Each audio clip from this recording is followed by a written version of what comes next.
I am ready! GMA Weather, serbisyong totoo ng GMA News.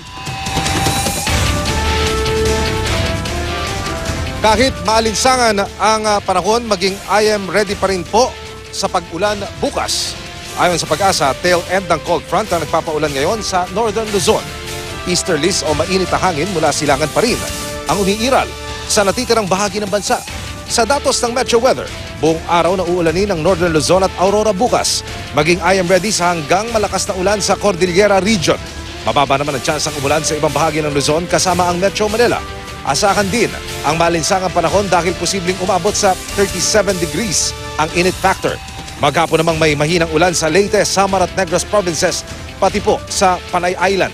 Sa Mindanao, buong araw na maulan sa Caraga at Davao regions, habang uulanin sa hapon ang natitirang bahagi ng Mindanao.